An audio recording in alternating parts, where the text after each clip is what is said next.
Hello everyone, my name is Britt and I'm so glad you're joining me today. We're going to use some gorgeous new stamp sets from Sizzix and Willow Wolfe to make some deceptively easy wall art. If you've never tried watercolor before and you don't know where to start, these techniques are going to be perfect for you. Today I'll be focusing most of the project on my two favorite sets from this release, Love Letters and Wild Blooms. Both of these sets have shadow and outline floral elements that work so well for this technique. But before we get our paint on, we need to do some stamping. I love the Sizzix Stencil and Stamp platform. No joke, it's my most used stamping platform because the door is a really good size for so many type of projects. There isn't a raised edge, which helps with your projects that are a little bit bigger than the platform surface. And it has some of the most innovative add-on tools that I've seen on the market. There are two versions on the Sizzix website, but it's just a little bit of a different colorway if you go with the one labeled Sizzix Registration Tool. The add-ons work with everything equally, and I'll link everything down in the description box below. Now this tool comes with large sticky grid that helps your paper or other media stick to the platform.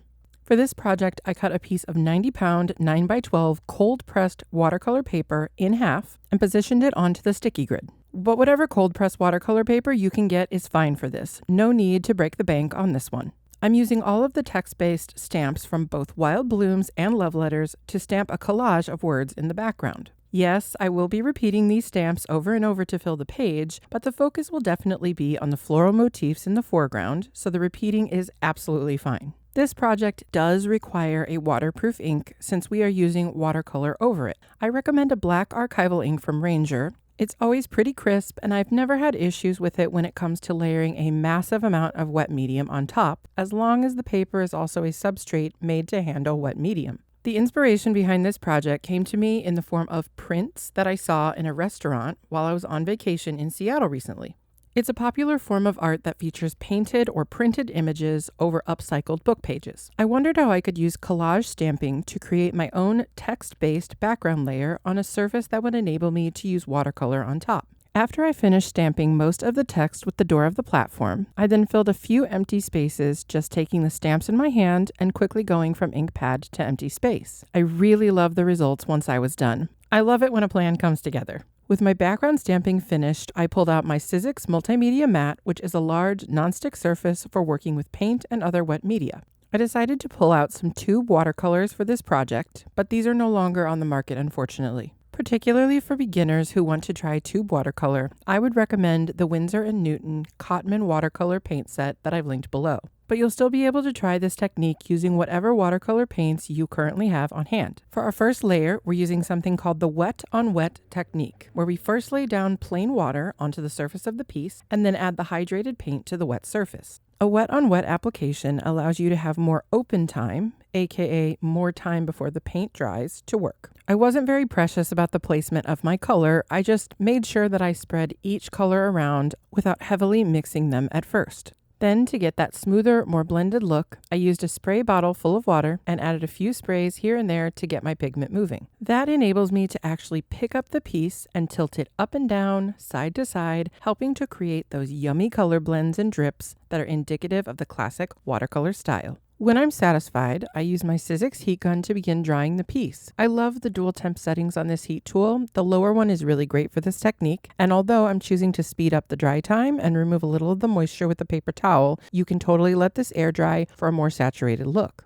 Once the background is dry, I pull out a few more paints, making sure that these new colors are a bit deeper than the colors I used in the background. Then I mount the shadow layer for the largest floral in the Love Letter stamp set to a stamp block. I do like stamp blocks for this step because it allows me to adjust the placement right before I stamp. I'm using the packaging as a reference so I can see where the stem and leaves are as opposed to the flower buds, and I apply color directly to the solid stamp with a brush. This absolutely does not need to be perfect. I'm of the mind that some imperfections actually add a lot of good texture to the final product, and so I usually just sort of zen out and fill in the shapes without worrying too much about how it's going to look. It's totally up to you how you want to add color here. It might be fun to do a couple of different tones or even a non-traditional color scheme for these florals. An ombre from top to bottom or even a rainbow would be fun. But I would probably go very easy with the background wash or even skip it completely if I was going to go that route.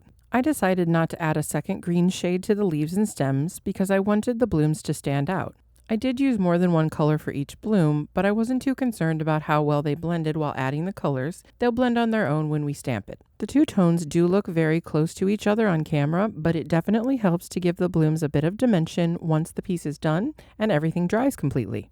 By the time you've added color to your entire image, you might have a few areas that have started to dry down. So take your spray bottle of water and spray once, just to add a bit of moisture back onto the surface. Then this is stamped directly onto your background. I like to just let it sit there for a second or two so the paint has a moment to start absorbing into the paper before I lift it back up and take a look. I use the same painting process for the larger of the two florals in the Wild Blooms set, but decided to give the petals a bit more contrast, using a yellow for the middle and an orangey red for the outer edges. Again, I'm not worried about blending the colors. They'll blend pretty well during stamping.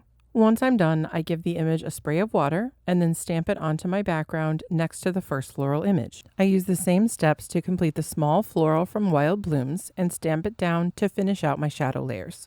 I let all of my images completely dry before bringing my stamp and stencil tool back out and sticking my piece back down.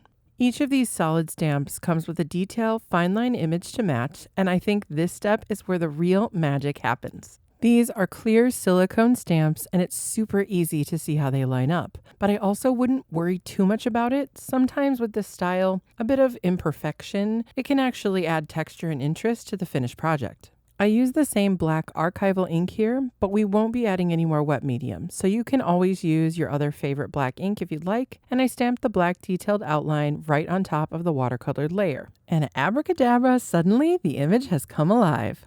I use the same process for each detail stamp until all three are finished. I could have stopped here and it would have been amazing, but I wanted to bring in one other element to stretch the design up a little further. So this small image from the Cosmo and Butterflies stamp set was really the perfect final touch. No need to fill him in or anything. I like the way it looks with him as just a black stamp over the background color. I had an 8x10 frame chosen for this panel, and I wanted to add a mat, so I trimmed the piece to 6x8 inches, and then I used the distressing tool that comes in the craft tool set from Sizzix Making Tool Range. I love these tools. I have several sets, and they give me a nice compact range spanning everything from a craft knife or small brayer to a jewel picker. I highly, highly recommend them. When the edges were distressed to my liking, I pulled out my Sizzix scoreboard and trimmer to cut down the black 7x9 inch mat from a piece of 110 pound Sizzix Essentials smooth cardstock, a pack which includes white, black, and ivory heavy stock. And finally, through the wonders of video editing, we have a finished art piece.